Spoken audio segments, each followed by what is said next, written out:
Ryan buys a house. Chris rents the exact same house and invests the difference. They both think they made the smarter choice. They're both wrong, because one of them forgot that a house isn't just a price. It's a lifetime of hidden bills. And the other forgot that a number on a screen only grows if you actually leave it alone. And when you run the real math over 20 years, the winner isn't the one everybody screams about at Thanksgiving. Let's keep this fair. Ryan and Chris both earn $70,000 a year. They both have $65,000 saved. Same age, same city, same street, honestly. The only difference is what they sign. Ryan buys a $300,000 house. He puts 20% down, that's $60,000, and spends another $6,000 on closing costs. He takes a 30-year mortgage at 7%. His payment for principal and interest is about $1,597 a month. He gets the keys, walks through his empty living room, and thinks, "This is mine." On day one, Ryan has an address, a mortgage, and a story to tell. Chris rents the same kind of house down the block for $1,700 a month. He takes his $65,000 and drops it into a total market index fund. Then he sets up an automatic $500 a month on top. His friends ask what he's buying. He says, "I rent." They give him a look. The look that says, "When are you going to grow up and buy a house?" Nobody's impressed. Chris has a lease and a brokerage login. On paper, Ryan is already winning. But feelings and math are two very different things. For the first few years, Ryan is living the dream everyone sold him. He's building equity with every payment. He's writing off mortgage interest on his taxes. He drives up to his house and thinks, "I own that." Meanwhile, his neighbor's house sells for more than he paid, and he feels it. "I'm building wealth in my sleep." Chris?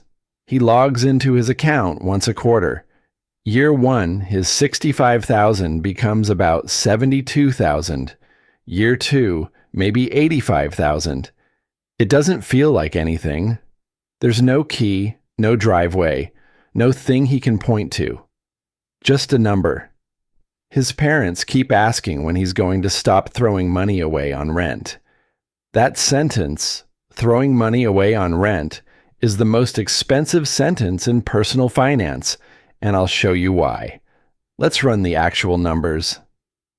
Year 3, Ryan has paid roughly $57,000 in mortgage payments. But here's what nobody tells you.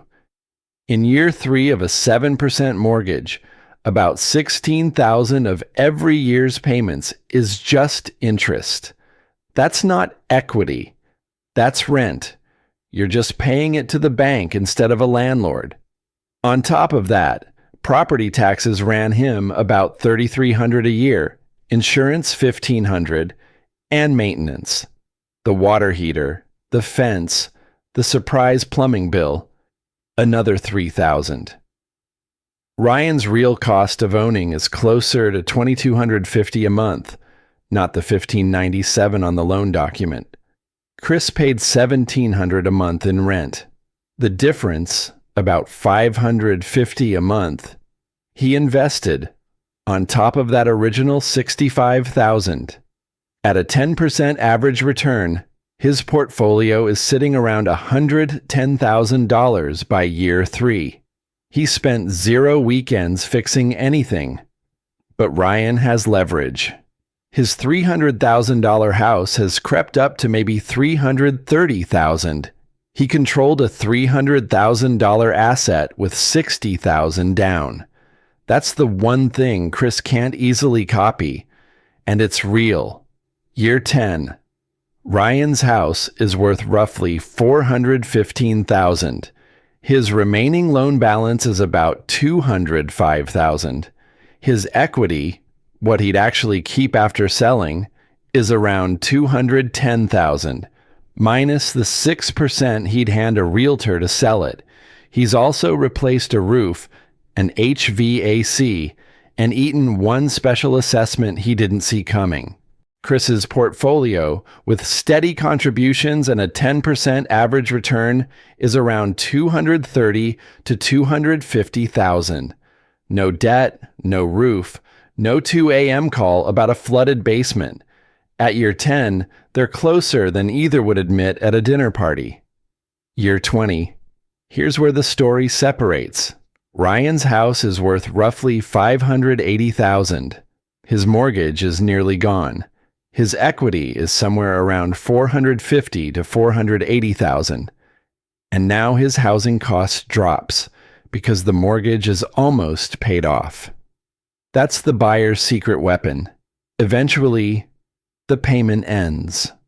Chris's portfolio, and this is the whole game, if he invested the difference every single month for 20 years, is sitting between $500,000 and $600,000, fully liquid, no tenant, no landlord, no lawn.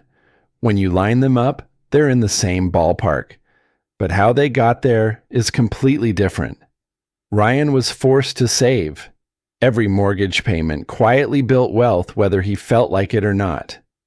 Chris had to choose to save every month for 240 months in a row. The purchase price is the number everyone talks about. It's the number on the listing, the number your realtor high-fives you over, the number your uncle brags about. What nobody talks about is everything that leaks out of that house before you keep a dime. Property taxes. They never go down, and they rise with the home's value. Insurance, up every year. Maintenance.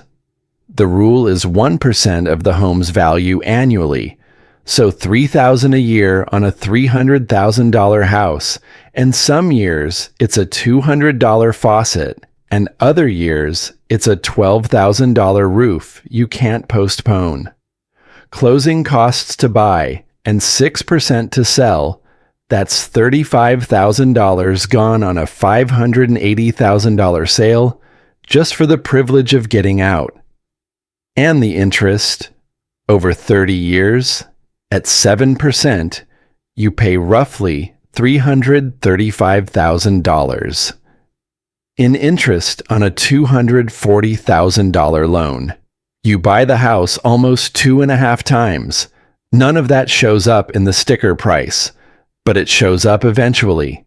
Now, if I only showed you the downsides of buying, I'd be doing exactly what every renting is a scam guru does. Renting has real traps too. Rent rises. Ryan's mortgage principal and interest is frozen for 30 years. Chris's rent climbs 3 to 4% a year, and in 20 years, that $1,700 becomes closer to $3,200. Renting is cheap now and expensive later. Owning is expensive now and cheap later. There's no forced savings. The entire renter's advantage depends on one fragile assumption, that Chris actually invests the difference, and most people don't. They rent the cheaper place and finance a nicer car with the savings. If Chris spends the difference instead of investing it, he doesn't beat Ryan. He ends year 20 with nothing but a stack of rent receipts, and there's no control. The landlord can sell, can refuse to renew, can raise the rent, can tell you no pets and no nails in the wall. Buying gives you something no spreadsheet captures. The house is yours, and nobody can make you leave. So who actually wins? It depends on identifiable situations. Buying wins if you're staying put for at least 7 to 10 years, long enough to outrun those brutal closing and selling costs. It wins if your monthly ownership cost is close to what rent would be, and it wins for the person who has zero discipline to invest, because the mortgage forces them to build wealth automatically. Renting wins if you might move in a few years, if home prices in your city are wildly out of line with rents. And, this is the big one, if you have the discipline to actually invest every dollar you save. For the disciplined investor in an overpriced market, renting and investing quietly beats owning more often than anyone admits. Ryan and Chris both walked away, certain they'd made the smart play. Ryan thought a house was the guaranteed path to wealth. Chris thought renting and investing was the enlightened one. Neither of them sat down and mapped out the real cost, in dollars, in interest, in maintenance, in discipline, over 20 years. The real trap isn't renting, and it isn't buying. The real trap is buying a house you can't actually afford and calling it an investment, or renting a cheap place and spending every dollar you saved instead of investing it. Both roads have a version that builds wealth and a version that quietly destroys it. The house doesn't decide which one you're on. You do. And if you're wondering what happens when you do both, when you buy a duplex, live in one side, and rent out the other so your tenant pays your mortgage, that's a completely different conversation, and the math might change everything you think you know about this.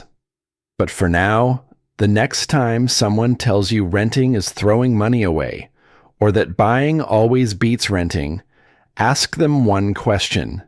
Did you include everything? The interest, the taxes, the maintenance, the closing costs, the discipline, all of it. Because the answer that includes everything is the only answer that matters. If this made you see your own housing decision a little differently, subscribe and hit the bell. The next one breaks down the exact math on house hacking. And drop a comment. Are you a Ryan or a Chris? Because naming it out loud is the first step to actually winning it.